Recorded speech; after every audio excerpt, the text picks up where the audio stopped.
नमस्कार, आप देख रहे हैं न्यूज विंग। दिन भर की बड़ी खबरों के साथ मैं हूं कीर्ति तिवारी। खबरों की शुरुआत करते हैं। झारखंड में चल रहे सियासी उथल पुथल के बीच निर्दलीय विधायक सरयू राय ने कहा है कि मुख्यमंत्री हेमंत सोरेन पर जो आरोप लगे हैं वो गंभीर जरूर हैं, लेकिन मैं मुख्यमंत्री की मंशा पर कोई सवाल नहीं उठा रहा। लेकिन इस मामले की जांच होनी ही चाहिए और अगर मुख्यमंत्री दोषी हैं तो उन पर कार्रवाई भी होनी चाहिए। हम लोग सिस्टम में गड़बड़ी हो गई, हम सिस्टम पर अगर जाएंगे तो इनको सही तरह से फाइल में लिखना चाहिए था। इसी है या माइनिंग अफसर को से अवगत करना चाहिए था।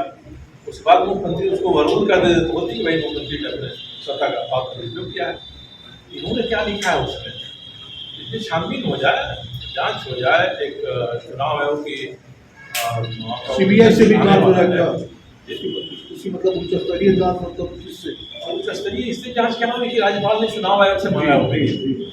चुनाव आयोग ओपिनियन देता है तो राज्यपाल स्वतंत्र है कोई कार्रवाई करने के लिए।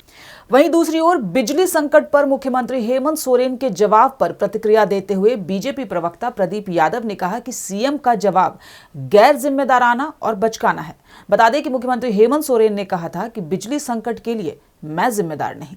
मुख्यमंत्री का यह बयान कि राज्य में जो बिजली संकट है उसके लिए मैं जिम्मेदार नहीं हूँ, कहीं ना कहीं मुख्यमंत्री का एक गैर जिम्मेदाराना बयान है, बचकाना बयान है कि इस तरह की संकट जब राज्य में आई हुई है, विद्युत संकट को लेकर चारों तरफ त्राहिमाम है, उस समय मुख्यमंत्री कहीं ना कहीं मुंह चुराने की कोशिश कर रहे हैं। मैदान छोड़कर भागने की जो प्रवृत्ति है निश्चित रूप से राज्य के लिए वो घातक है और मुख्यमंत्री को इस बात का भी जवाब देना होगा कि जब जब संकट की घड़ी आती है राज्य पर, वो केंद्र के पाले में गेंद डालना चाहते हैं और बकाये की मांग करते हैं। तो सामान्य दिनों में आखिर वो कुछ कामकाज करते भी हैं या नहीं, या राज्य की जनता जानना चाहती है।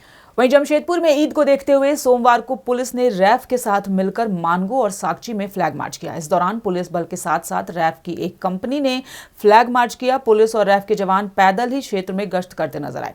इस दौरान लोगों से ईद को लेकर आपसी भाईचारा और सौहार्द बनाए रखने की अपील भी की गई। जानकारी देते हुए रैफ के असिस्टेंट कमांडेंट अनूप सिंह ने बताया कि ईद को लेकर पुलिस बल के साथ साथ रैफ के जवान भी मुस्तैदी से तैनात हैं। रैफ की एक कंपनी को लगाया गया है जिसमें कि कुल 120 जवान मौजूद हैं। 60 जवान मानगो में और 60 जवान साकची में गश्त कर रहे हैं।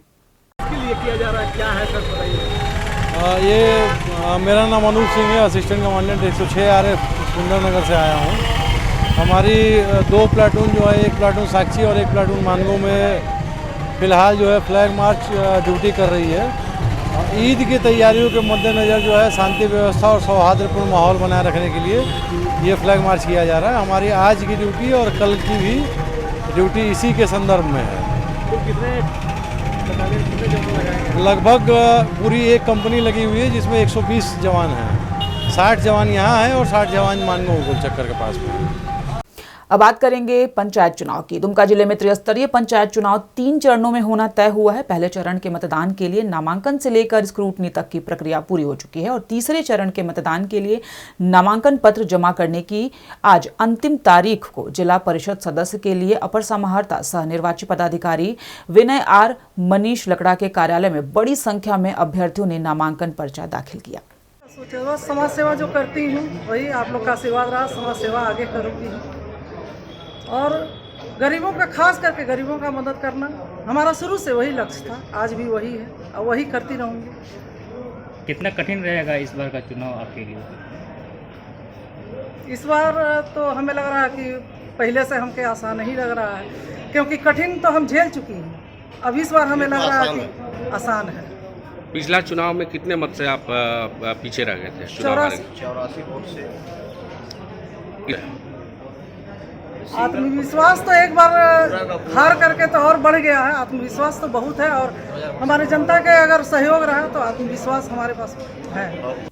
वहीं दूसरी ओर पंचायत चुनाव को लेकर लोहरदगा पुलिस द्वारा अवैध शराब बिक्री की रोकथाम के लिए छापेमारी अभियान चलाया जा रहा है। इसी क्रम में लोहरदगा पुलिस अधीक्षक और R रामकुमार के निर्देश पर मिली गुप्त सूचना के आधार पर बगड़ू थाना क्षेत्र अंतर्गत मेरले गांव के चंदन साहू के घर में छापेमारी की गई, जिसमें भारी मात्रा में अंग्रेजी शराब बरामद किया गया। वहीं चंदन साहू को गिरफ्तार कर उनसे पूछताछ की गई। उसके निशानदेही पे बड़चुरगाई के काली उरांव के घर भी छापेमारी की गई, जहां से भी पुलिस को भारी मात्रा में अंग्रेजी शराब मिला। अवैध शराब बिक्री के मामले में चंदन साहू को हिरासत में लिया गया है। वहीं सदर थाना क्षेत्र के निगनी में हुए सड़क दुर्घटना में एक युवक की मौत हो गई, जबकि 2 गंभीर रूप से घायल हो गए। मृतक का नाम रामवीर नगेशिया बताया जा रहा है। आपको बता दें कि मृतक पेशरार थाना क्षेत्र के कोरगो निवासी बताया जा रहा है, जबकि घायलों में कोरगो निवासी 17 वर्षीय मिथिलेश नगेशिया व पतरातू निवासी 45 वर्षीय बहादुर साव शामिल हैं।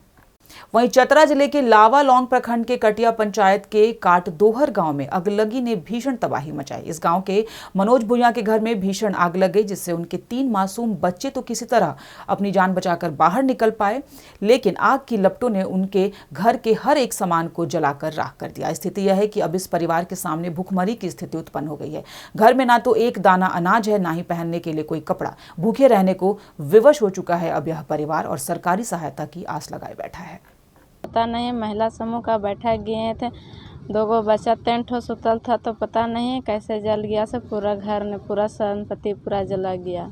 कहाँ कैसे रहें, अभी खाना पीना दूध कहाँ बनावें, कहाँ खाएं, कोई चीज़ की व्यवस्था है ये नहीं मेरा पास। तो गेहूँ है, राहड़ है, महुआ है, चावल है, खेसारी था, 2 ठो मशीन है। पैसा समूह का 45,000 था, घरे का 8,000 था, जवार भी था, से सब जल गया। 3 ठो बच्चा, हम कहाँ से खिलावें उसको। तो इस बुलेटिन में इतना ही। खबरों पर अपनी अपडेट और नजर बनाए रखने के लिए देखते रहिए न्यूज़ विंग टीवी।